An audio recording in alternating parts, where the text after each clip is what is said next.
3 साल हो चुके थे बेटे को अपना घर छोड़कर विदेश में बसे हुए। इन 3 सालों में बूढ़ी माँ और ज्यादा बूढ़ी हो गई थी। 75 वर्ष की उम्र में सुलोचना देवी की याददाश्त काफी कमजोर होती जा रही थी। उन्हें रोजमर्रा की चीजें याद ना रहती, लेकिन जो उन्हें हमेशा याद रहता वो था उनका बेटा। दिन हो या रात, एक पल भी ऐसा ना होता जब उन्हें अपने बेटे की याद ना आती। दूसरी तरफ बेटा था जो साल भर में एक आध बार अपने माँ को फोन कर लिया करता और 1-2 मिनट से ज्यादा बातें भी ना किया करता।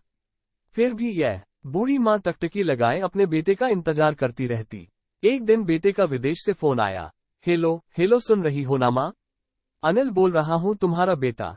कैसी हो माँ? मैं ठीक हूँ बेटा, तुम बहू और मेरा पोता कैसा है? माँ ने पूछा। सब अच्छे हैं माँ, मैं अगले हफ्ते गांव आ रहा हूँ माँ, तुम्हें लेने। अब हम सब साथ में ही लंदन में रहेंगे माँ। तुम्हारी बहू कह रही थी माँ को यहाँ पर लेकर आओ, बेचारी अकेली वहाँ परेशान होती होगी। बेटे ने कहा। माँ की बूढ़ी सूखी आंखें आंसुओं से भीग गई। उसके कमजोर शरीर के नस नस में खुशी की लहर दौड़ गई। बेटे और बहू का अपने प्रति प्रेम देखकर माँ का मन खुशी से भर आया। बेटे ने आगे कहा, माँ तैयार रहना माँ, मुझे ज्यादा दिन छुट्टियां नहीं है। जिससे जितने पैसे लेने हैं लेकर रखना, तब तक मैं प्रॉपर्टी डीलर से बात कर लेता हूँ। घर के लिए? घर के लिए? माँ ने पूछा। हाँ माँ, गांव का घर हमें बेच देना पड़ेगा। अब हम साथ में ही रहने वाले हैं तो वहाँ पर घर रखने का कोई मतलब नहीं है माँ, बेटे ने कहा। बुढ़ापे की वजह से ठीक से चलने में असक्षम माँ ने पूरे मोहल्ले में घूम घूम कर अपनी इस खुशखबरी को सबको सुनाया। सभी को खुशी हुई, सबको लगा माँ जी के आखिरी दिन अपने परिवार के साथ खुशी से बीत जाएंगे।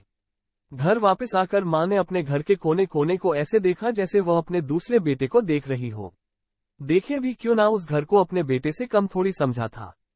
अपने पति के साथ 40 साल यही तो बिताए थे, लेकिन अब मजबूर थी बुढ़ापे के आखिरी साल बेटे और बहू के साथ बिताना चाहती थी। दिल पर पत्थर रखकर घर बेचने के लिए माँ तैयार हो गई।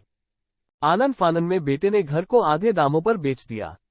माँ ने ज्यादा नहीं, लेकिन जिन चीजों से दिल लगा था उन चीजों को समेटा और बेटे के साथ टैक्सी में बैठकर एयरपोर्ट के लिए चली गई।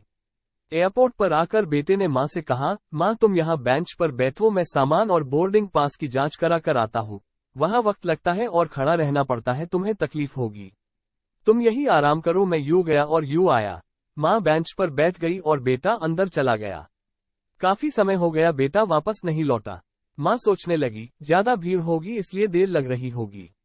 अंधेरा होने को आया, अब तो लोगों की चहलकदमी भी कम होने लगी। माँ को अब चिंता होने लगी। एक कर्मचारी ने आकर पूछा, किससे मिलना है माँ जी आपको? यहाँ पर क्यों बैठी है? डरती हुई आवाज में सुलोचना देवी बोली, मैं? मेरा बेटा अंदर सामान की जांच कराने गया है। लंदन जा रहे हैं हम। क्या नाम है माँ जी आपके बेटे का? कर्मचारी ने पूछा। अनिल नाम है मेरे बेटे का, सुलोचना देवी ने बताया। कर्मचारी अंदर गया और थोड़ी देर बाद बाहर लौटा। उसने सुलोचना देवी से कहा, माँ जी लंदन जाने वाली फ्लाइट तो दोपहर में ही जा चुकी है और आपका बेटा भी उस फ्लाइट में बैठकर लंदन जा चुका है। अब आपके यहाँ बैठने का कोई मतलब नहीं है।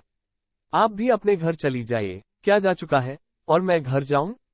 घर? माँ की आंखों से आंसुओं के सैलाब उठने लगे। जैसे तैसे माँ घर पहुंची, जो अब उसका था ही नहीं, बिक चुका था। वो वही बरामदे में तुलसी के पास सो गई। घर के नए मालिक को उस पर दया आई तो एक कमरा किराए से उसको दे दिया। पेंशन और किराए का बंदोबस्त हो जाता था। दिन बीतने लगे। कुछ दिनों बाद घर के नए मालिक ने सुलोचना देवी से कहा, माँ जी आप अपने रिश्तेदारों के यहाँ पर जाकर क्यों नहीं रहती है? इस उम्र में आपके लिए वही अच्छा होगा। अच्छा तो होगा, लेकिन अगर मेरा बेटा वापस आया तो उसका ख्याल कौन रखेगा? मेरा बेटा बहुत भोला है, उसे अपना ख्याल रखना बिल्कुल नहीं आता। मैं कहीं नहीं जाऊंगी, क्या पता कब उसे मेरी जरूरत पड़ जाए, माँ ने कहा। दोस्तों, सच बता रहा हूँ, माँ की ऐसी बातें सुनकर मेरी आंखों में आंसू आ गए। किसी ने सच ही कहा है, पूत कपूत हो सकता है लेकिन माता कभी कुमाता नहीं होती। दोस्तों, आप सभी से हाथ जोड़कर विनती करता हूँ, अपने माता पिता की जितनी हो सके सेवा करना। उनके साथ कभी बुरा बर्ताव मत करना।